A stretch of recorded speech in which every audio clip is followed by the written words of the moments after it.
Bueno, entonces, como dijo Martín, les voy a presentar los avances de mi tesis, que se llama Efectos del clima, suelo y manejo silvícola en la regulación de gases de efecto invernadero en sistemas forestales de Argentina.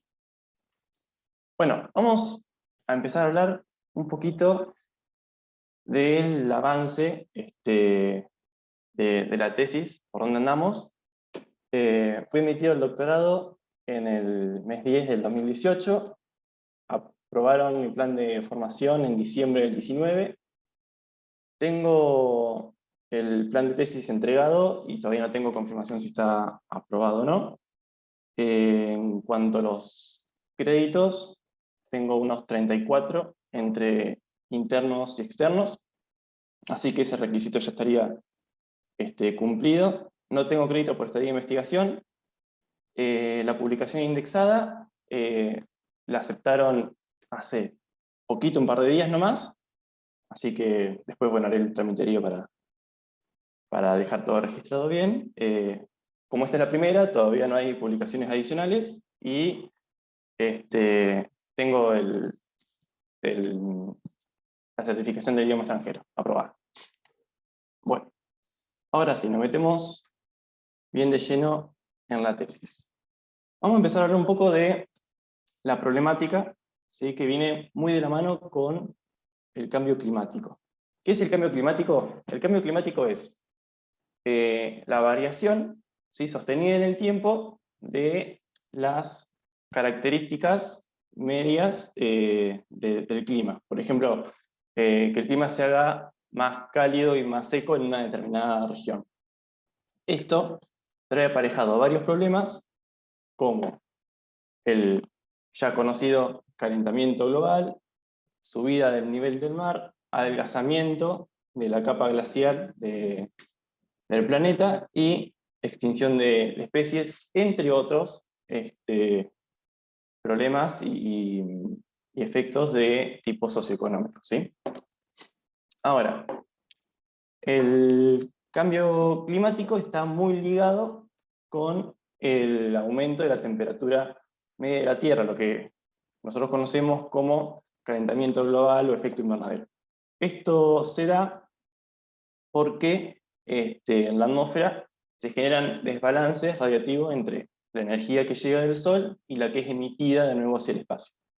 Cuando aumenta la concentración de gases de efecto invernadero, que tienen distinto potencial de calentamiento global, como pueden ser el dióxido de carbono, el metano y el óxido nitroso, es que se produce este recalentamiento de la atmósfera y desbalance energético que les comentaba hoy. Gases de efecto invernadero hay un montón más, yo me quedo con estos tres porque son los más relevantes. Ahora, las actividades humanas contribuyen a este aumento de la concentración de gases de efecto invernadero. A nivel mundial, la actividad que más, o el sector, ¿sí?, que más emite gases de efecto invernadero es el sector energético, con un 73% del total emitido, y lo sigue bastante de lejos la agricultura y los usos del suelo. Luego después están el sector industrial y el sector de residuos. Pero bueno, vamos a hablar de momento de los dos primeros. En Argentina, más o menos se sigue la misma tendencia, ¿sí? La energía sigue liderando, y el sector agrícola lo sigue, pero ya más de cerca, ¿sí? Hablamos de una relación entre el 53% y el 37%. Este aumento de la importancia del sector agrícola ganadero tiene mucho que ver con la matriz productiva del país, ¿sí? Nosotros somos una economía que tiene gran apoyo o se sustenta mucho desde el sector ganadero y agrícola. Ahora, ¿cómo se distribuyen estas emisiones, particularmente en Argentina, por gas de efecto invernadero? Bueno, el inventario de gases de efecto invernadero que salió en 2018 nos indica que el sector energético emite principalmente dióxido de carbono, ¿sí? Es esto de acá. Y el sector agrícola ganadero, que se llama agricultura, ganadería, silvicultura y otros usos de la tierra, tiene una emisión un poco más pareja, pero sin embargo, las emisiones principales son de gas metano, ¿sí? Esto es en gran medida por las emisiones por parte del ganado rumiante, ¿sí? Por fermentación entérica. Ahora, así como el metano, que es el gas del que vamos a hablar en esta charla, tiene fuentes, también va a tener sumideros. El sumidero más importante es la atmósfera en general. La troposfera particularmente oxida entre el 75 y el 80%, ¿sí? De todo lo que se oxida, y la estratosfera entre un 5 y un 8%. Lo mismo va a pasar con el suelo. ¿Sí? El suelo va a colaborar con un 5 y un 8% de la degradación del metano. Ahora, ¿por qué el suelo produce este servicio ecosistémico? Porque en él se encuentran bacterias, ¿sí? Que llaman bacterias metanótrofas, que lo que hacen es captar, ¿sí? O consumir el metano de la atmósfera o del propio suelo, ¿sí? Utilizarlo como fuente de materia y energía y liberar dióxido de carbono y agua.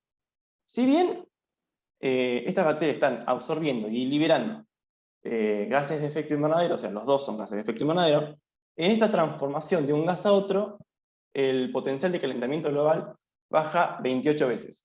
Por eso es que este proceso gana importancia, ¿sí? Ahora, ¿qué pasa con esto? No se entiende bien, o no se entiende, o no se tienen grandes certezas de los parámetros que afectan esta actividad o de las acciones que pueden aumentar o disminuir esta actividad de las bacterias. Estudios anteriores, ¿sí?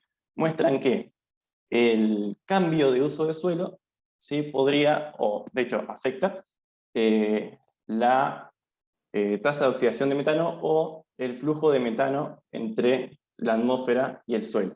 Yo acá les marco 3, en los cuales podemos ver que en el primero, ¿sí? Que se pasa de una pastura a un monte de pinos, una forestación de pinos, el flujo de metano hacia el suelo aumentó.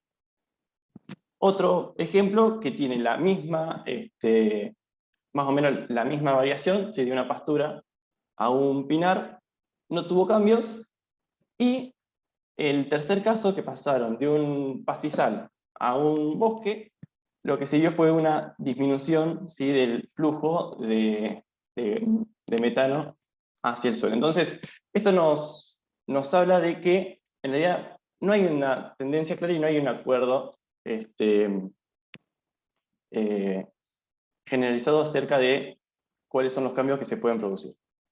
Además de eso, los parámetros del suelo también pueden afectar la actividad de estas bacterias metanótrofas. Tomemos el ejemplo del trabajo de Price de 2004, que ella analiza varios parámetros de suelo y encuentra máximos u óptimos, ¿sí? En las cuales las bacterias están más activas.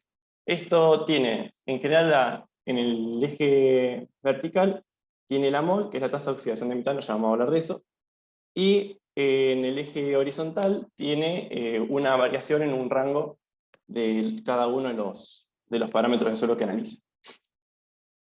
Ahora, entonces, sabiendo todo esto, el propósito de esta tesis es aportar el conocimiento de la funcionalidad de una comunidad de bacterias de creciente interés internacional por su potencial uso y aprovechamiento para la reducción del metano atmosférico. Ahora, ¿cómo analizamos esto? Bueno, lo analizamos mediante la tasa de oxidación de metano en el laboratorio.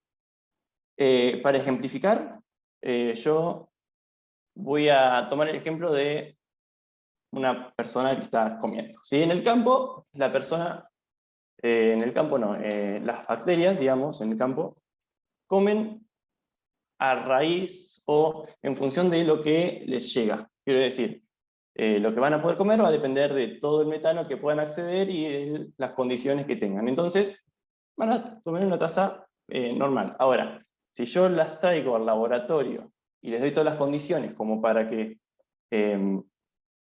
estén a toda su potencialidad de consumo, voy a estar viendo cuánto puede consumir ese ambiente como máximo.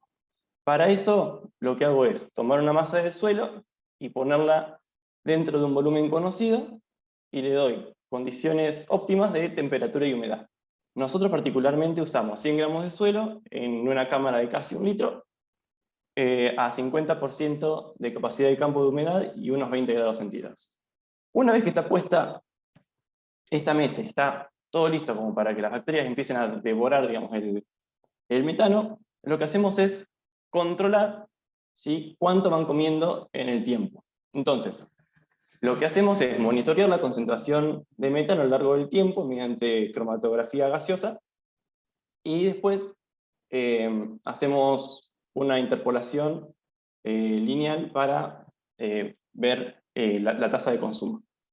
Entonces, esta es la ecuación que uso para calcular la tasa de oxidación de metano, TOM, de acá en adelante, en donde fíjense que tengo un signo menos delante de la K, que es la pendiente.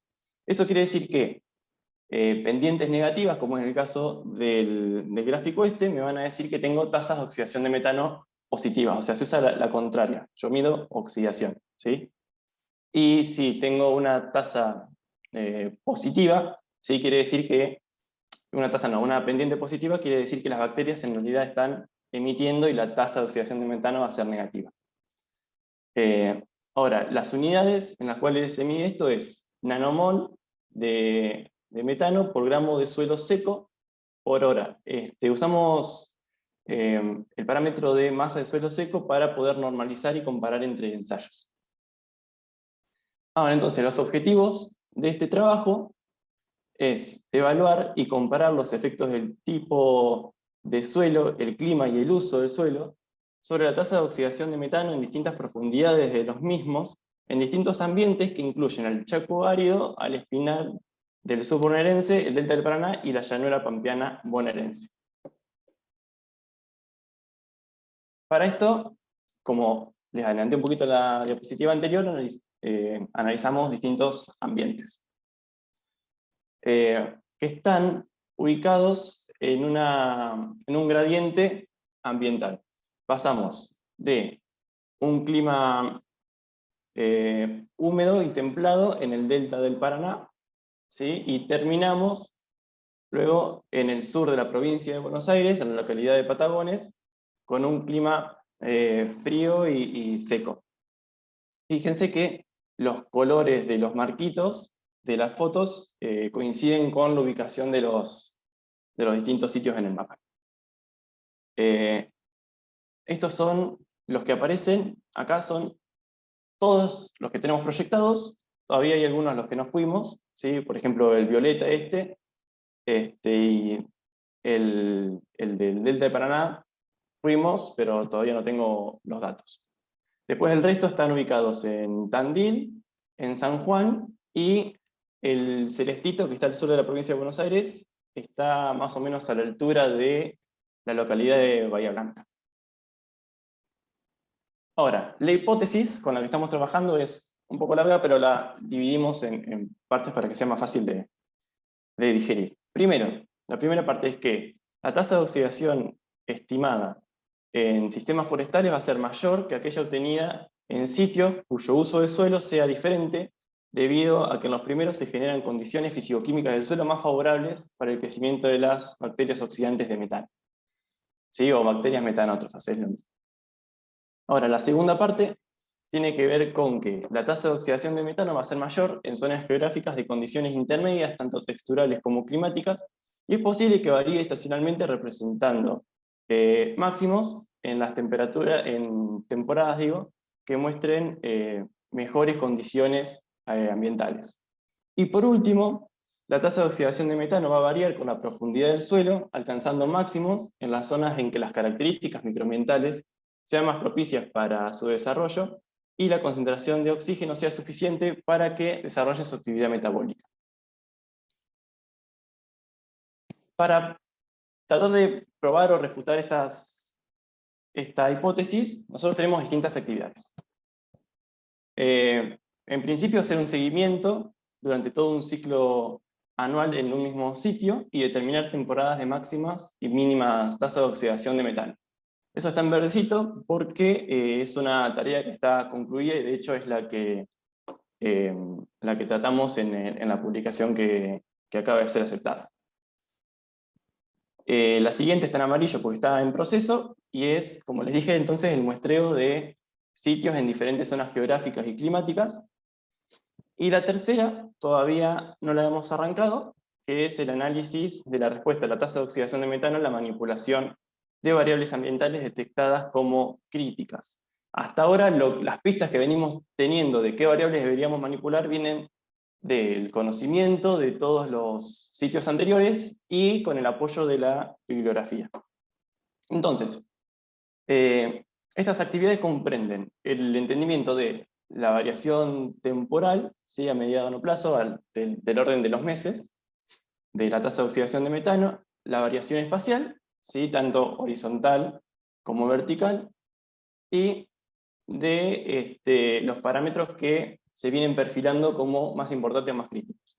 Ahora, si nosotros integramos todos estos resultados y todas estas variables que tenemos para analizar, esto conformaría una gran cuarta actividad que lo que nos indicaría es luego el análisis de todo junto para ver qué variable es más importante y en qué rango de valores, ¿sí? Ahora les voy a mostrar algunos resultados que venimos teniendo hasta ahora. Estos gráficos van a estar en inglés porque son los que saqué de la publicación.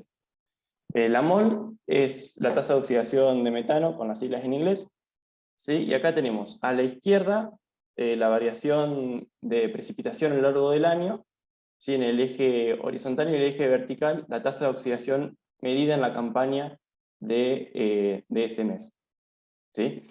Y lo mismo tenemos en el gráfico de al lado con la temperatura.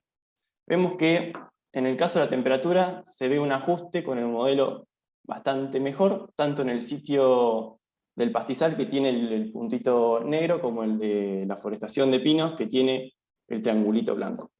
En el caso de la precipitación, también se denotaría una tendencia, pero el ajuste no es tan bueno. Sin embargo, podemos decir que la conjunción, ¿sí? de estos dos factores ambientales estarían variando la tasa de oxidación de metano a lo largo del año.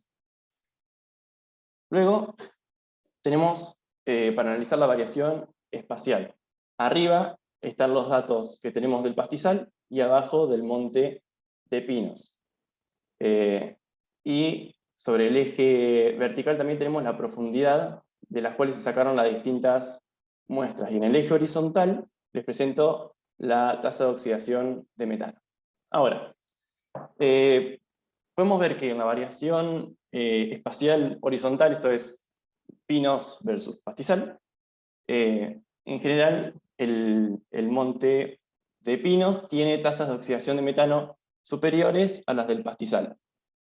Ahora, si vemos qué pasa en verticalidad, vemos que en general la tasa de oxidación de metano es inferior, ¿sí? en la primera capa del suelo, ¿sí? Entre los 0 y 5 centímetros de profundidad, y el máximo se alcanza un poquitito por abajo, entre los 10 y 15 centímetros en el pastizal, y en el caso de los pinos, entre los 5 y 10 centímetros de profundidad.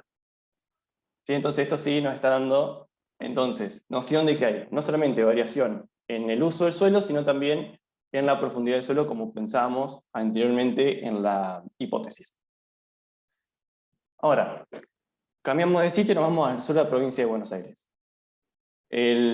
A la izquierda tienen el sitio de Carmen de Patagones en el extremo sur, y a la derecha, con título de Algarrobo, que es la localidad en realidad donde se encuentra el sitio, que es el que estaba a la altura de Bahía Blanca. ¿Sí? Vemos que en general la pinta que tiene, vamos con Patagones primero, la pinta que tienen estos sitios es que no habría gran diferencia entre los usos de suelo. De hecho, las tasas de oxidación de metano se encuentran siempre entre el 0 y el 3, sin grandes variaciones, pero sí se ven variaciones claras en profundidad. Con el mismo perfil, más o menos, que lo que veíamos en Tandil. Las mínimas tasas de oxidación están en el estrato superior, entre los 0 y 5 centímetros de profundidad, y luego siguen los máximos, que están entre los 5 y 10 en el caso del monte de Piquillín, y entre los 10 y 15 en el caso de La Pastura, en esta ciudad de Carmen de Patagones. Ahora, lo mismo más o menos se ve en la pastura de Algarrobo, pero no así, o sea, no se ve esa variación vertical tan marcada en el Caldenal de Algarrobo. Y esto, la verdad, nos sorprendió mucho cuando analizamos y comparamos los resultados. Entonces, teniendo en cuenta que en esa zona, ¿sí?, cerca de Bahía Blanca, el suelo es bastante arenoso y de textura más bien gruesa, dijimos, bueno, acá nos debe estar influyendo mucho la difusión del metano. Entonces, en realidad esperábamos encontrar las bacterias un poco más abajo. Entonces lo que hicimos fue volver al campo, ¿sí?, y en lugar de con un barreno que nos permitía alcanzar hasta los 20 centímetros de profundidad, fuimos con uno más grande que nos permitía llegar hasta el metro de profundidad. Y así tuvimos el segundo round en estos sitios. Entonces, acá seguimos viendo más o menos que hay, que no hay tanta variación espacial entre usos de suelo, pero sí entre profundidades. Acá las profundidades son de 0,20, 40-60 y 80-100 centímetros en profundidad. La mínima tasa de oxidación la encontramos en el estrato, en la capa de suelo más profunda, y la máxima en la capa de suelo superficial, que esto, a ver, puede parecer contradictorio con lo anterior, pero no, porque en realidad estamos tomando una columna de suelo mucho más gruesa, mucho más alta. En Algarrobo nos pasó más o menos lo mismo, y también encontramos que en el Caldenal no hay grandes variaciones en profundidad. Entonces, si encima tenemos en cuenta que la escala acá cambió, antes teníamos una escala que iba de 0 a 4, ahora esta escala va de la escala horizontal, ¿sí?, la de Tom. Esta va de 0 a 1, entonces realmente no hay grandes variaciones en verticalidad, y es más, parecería que el Caldenal cerca de Bahía Blanca estaría casi emitiendo conforme vamos aumentando la profundidad. Ahora, lo que les presento acá es un pantallazo general de todos los sitios que tenemos analizados hasta ahora. Los box plots estos vienen de los primeros 20 centímetros de profundidad nada más, que son los que muestran tener una tasa de oxidación de metano mayor. Vemos que en general se pueden ver variaciones, ¿sí?, entre usos de suelo. Eso ya más o menos lo dijimos. La pastura en Tandil tiene la tasa de oxidación más bajita que el Monte de Pinos, y en el Caldén se da un efecto casi especular. En el Caldén no, en la localidad de Algarrobo. Se ve algo contrario. Esto es, el mínimo en Algarrobo está en el sistema leñoso, como el Monte de Caldén, y el máximo está en el sistema herbáceo, como es la pastura. Y tenemos una situación intermedia, ¿sí?, en Carmen de Patagones y en el Chaco árido, que está en San Juan. Ahora, comparando estos resultados, vemos que el Monte de Caldén, que está cerca de Bahía Blanca, y el bosque de Algarrobos, que está en San Juan, tienen los dos tasas de oxidación de metano que presentan poca variación, y que además están muy cerquita del cero. Esto puede ser porque tanto el Caldén como el Algarrobo pertenecen al mismo género, ¿sí?, de especies vegetales, y entonces esto nos podría estar indicando algún efecto de la especie sobre las comunidades de bacterias metanótrofas, un efecto inhibidor de la actividad de las bacterias metanótrofas. Como dificultades y desafíos en el trabajo, primero podemos nombrar el desconocimiento casi total de los resultados que podrían llegar a dar. A cada sitio al que llegamos no sabemos qué esperar en realidad, porque como no hay estudios de este tipo, a ver, no hay casi en el hemisferio sur y en Argentina no hay nada que nosotros sepamos, así que vamos como tanteando a ciegas y nos ocurren cosas como las que nos pasó en el Cardenal de Algarrobo, el Cardenal que está cerca de Bahía Blanca. Otro desafío es el tiempo. Los análisis estos llevan mucho tiempo, llevan un precultivo, una preparación de las muestras que puede llevar varias semanas hasta después recién poder empezar a medir, y eso nos dificulta en el caso de que querramos aumentar el número de sitios o el número de réplicas o de muestras.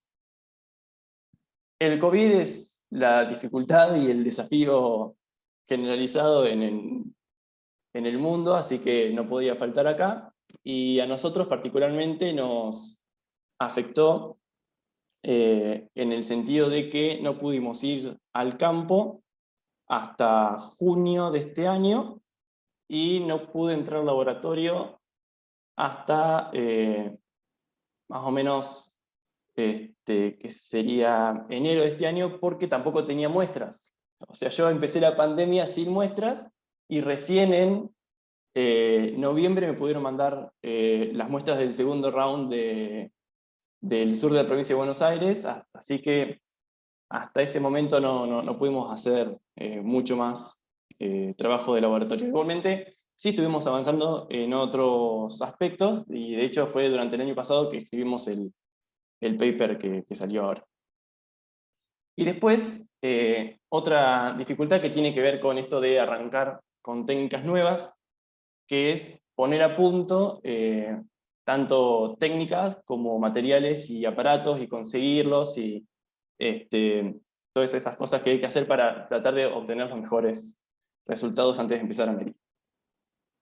Como cursos de posgrado relevantes, puse un par. Primero, el de indicadores microbianos de calidad de suelo me pareció importante porque me profundizó el conocimiento en microbiología y en ecología del suelo que traemos desde la carrera, que es algo básico. Después, árboles para un futuro sustentable, estuvo muy bueno porque dio una idea general, ¿sí?, de la ecología de forestaciones y de los efectos que pueden tener las forestaciones sobre el suelo. Herramientas para análisis bioestadístico e introducción al análisis multivariado. Ese par de cursos creo que los deberíamos hacer todos, porque son básicos para poder analizar e interpretar los resultados. Y herramientas para la elaboración del plan de tesis.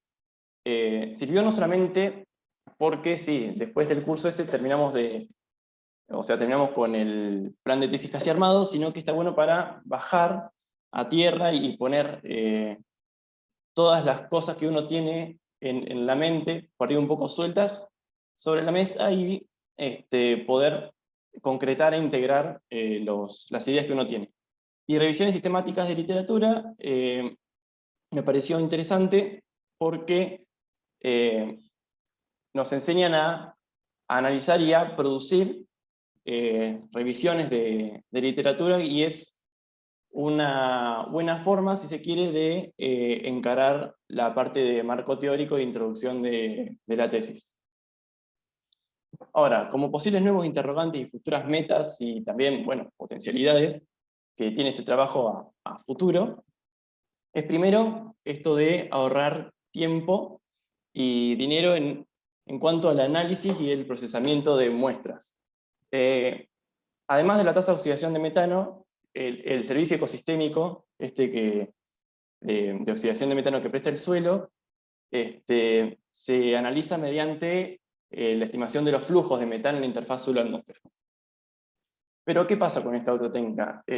Lo que hay que hacer es ir al campo, ¿sí? Ir de campaña con mucho material, ¿sí? Son materiales caros, pesados, voluminosos y mucha gente para manejarlos. Entonces, si podemos generar una correlación confiable entre la tasa de oxidación de metano y los flujos, por ahí, para hacer los estudios exploratorios es más conveniente que nos manden muestras desde el campo, analizarlas en laboratorio y después decidir si vale la pena o no ir a analizar flujos, o incluso ver si es necesario analizar flujos, porque por ahí con la tasa de oxidación de metano solita ya alcanzaría. También el modelado, no solamente modelado de lo que pasaría con las variaciones, o sea, lo que pasaría con la tasa de oxidación de metano cuando se varían los parámetros ambientales, sino también lo que pasaría con la tasa de oxidación de metano cuando se cambia el uso de suelo y a distintas escalas temporales, a mediano o largo plazo. Todo se podría utilizar para ver los impactos que podría llegar a tener la implantación de pasturas o cambiar el uso de suelo de un bosque a un sembrado luego de determinado tiempo. Ligado a esto también, ¿sí? Por ahí la potencialidad de poder aislar bacterias oxidantes de metano, ¿sí? O bacterias metanótrofas y poder elaborar bioinsumos que ayuden, ¿sí? A aumentar el servicio ecosistémico de oxidación de metano en las distintas actividades productivas y así bajar la huella de carbono o la presión que se hace sobre el calentamiento global desde ese sector que es tan importante en la Argentina, obviamente siempre teniendo todos los recaudos ambientales y ecológicos y socioeconómicos que vienen aparejados con la liberación de microorganismos al ambiente, ¿no?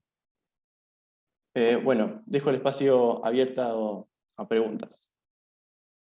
Gracias, Ezequiel, muy linda presentación. Bueno, vamos a las preguntas de Vanira Lombardi. Pregunta, ¿se podría hablar de algún manejo o práctica recomendable en las forestaciones para potenciar el efecto de oxidar metano? Y todavía no podría contestarte bien esa pregunta. Estamos viendo lo que pasa con forestaciones que están en curso, estamos viendo el estado hoy. Posiblemente, si siguiéramos haciendo un seguimiento a lo largo del tiempo y probando distintas formas de manejo, sí se podría generar una relación, pero todavía no sé cuál sería.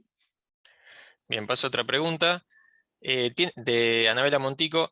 ¿Tienen pensado analizar cómo se verían afectadas estas bacterias con las proyecciones de variación de temperatura y precipitación de los escenarios de cambio climático para esos sitios?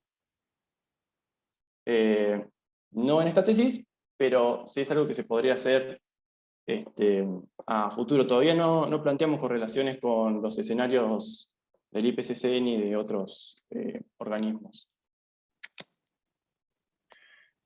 Bueno, esas son las dos preguntas que acá hay otra, hay una manito.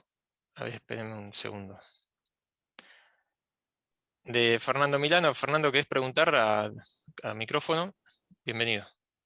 Sí, gracias. Felicitaciones, Ezequiel. ¿Se me escucha bien? Sí, al pelo. Ok. Felicitaciones, la verdad que es muy interesante y muy valioso el trabajo que estás haciendo, Ezequiel. Tengo como 1000 preguntas, pero me parece que no me va a dar el tiempo. Así que me voy a concentrar en la zona donde yo estoy trabajando también, geográficamente.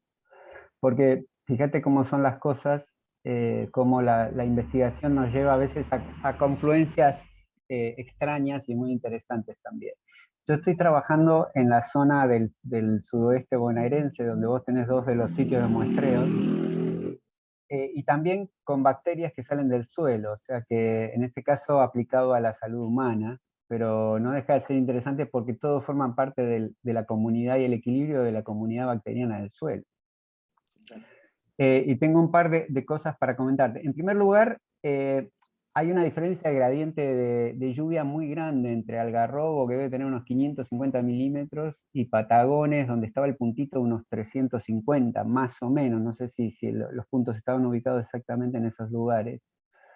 Y eso considero que debe tener un peso importante. Y, tal vez, no lo sé, quería tu opinión. Y lo otro que te quería comentar es el tema digamos, me pareció muy buena la idea de tomar el monte, la idea está mirado como ecorregión, ¿no? Supongo que la visión es que después uno tome, digamos, extrapole el día de mañana a una superficie X de ecorregión y pueda estimar determinada ecorregión cuánto estaría captando o destruyendo de metano.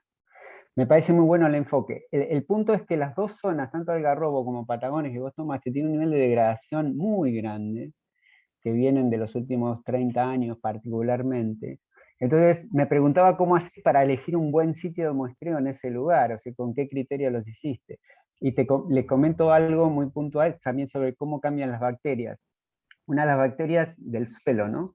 Una de las bacterias que nosotros estamos estudiando en este momento es la que produce, es una bacteria anaeróbica, que produce el botulismo del lactante, y la enfermedad apareció por primera vez en la historia en esa región cuando estaba en pleno proceso de deforestación en la región.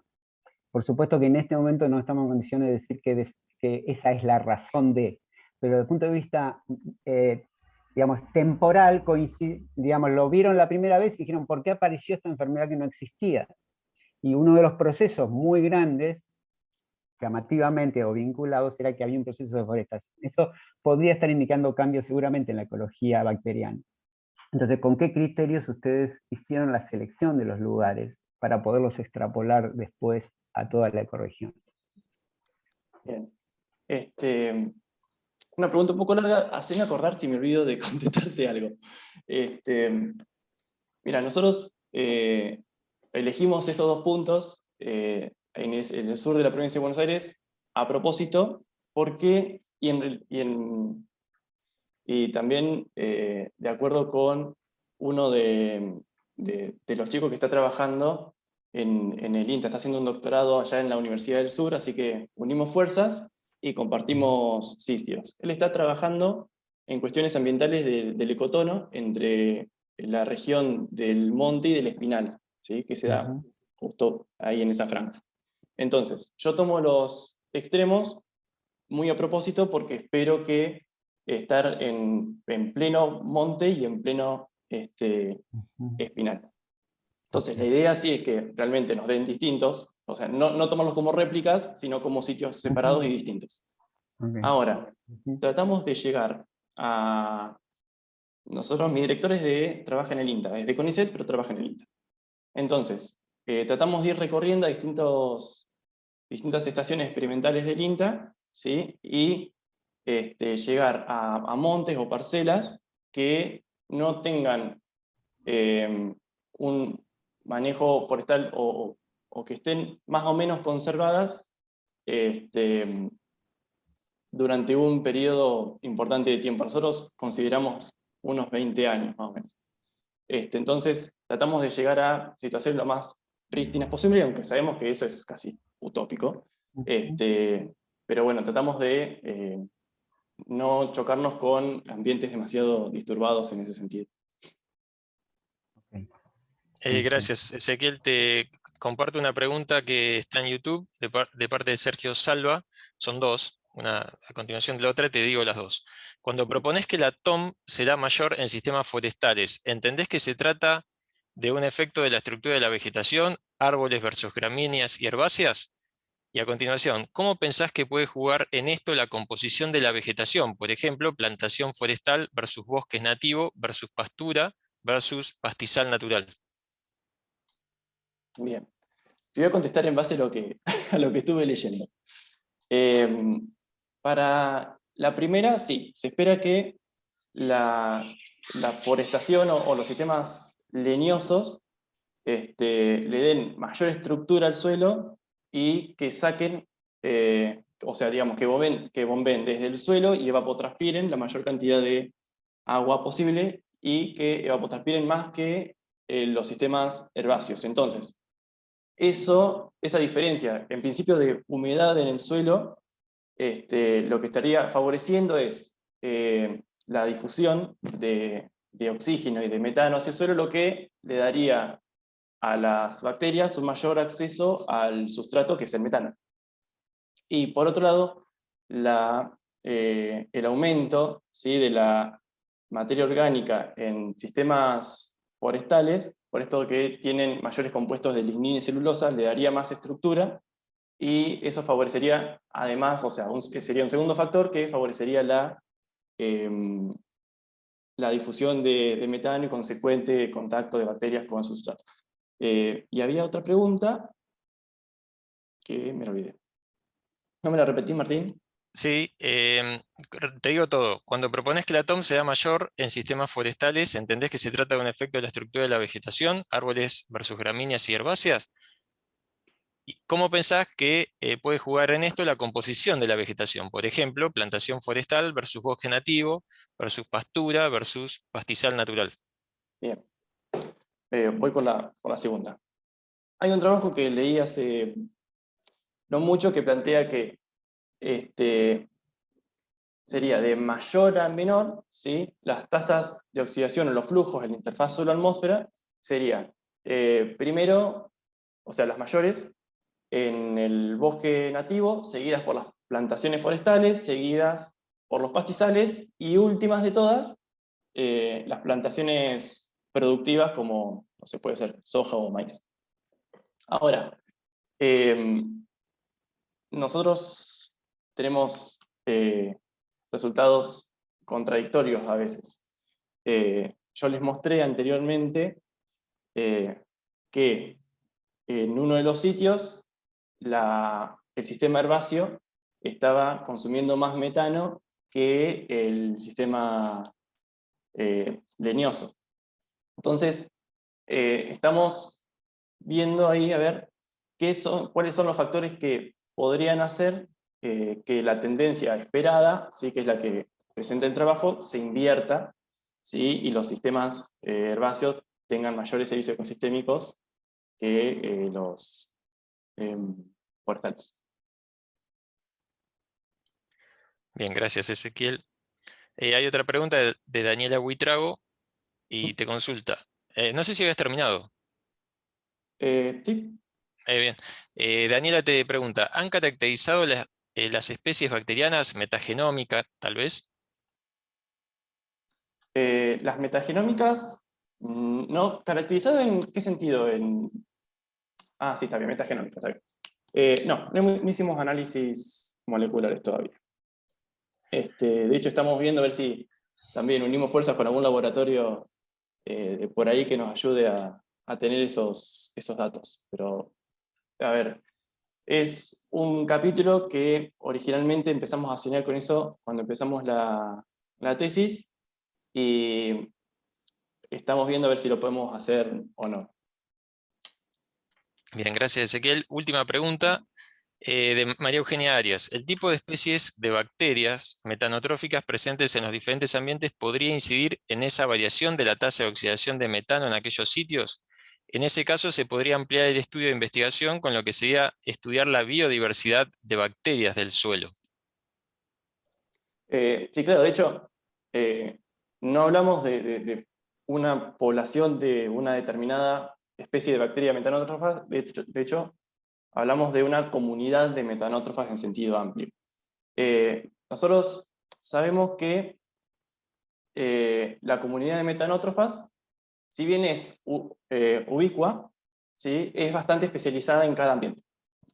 Entonces, es por eso que a lo mejor el cambio de uso del suelo las esté afectando más allá del cambio en las especies y las características generales del suelo.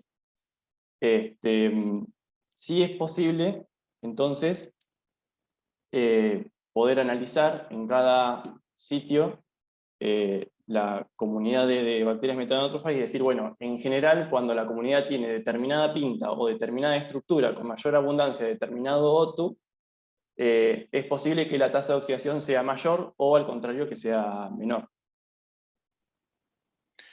Bien, muchas gracias, Ezequiel.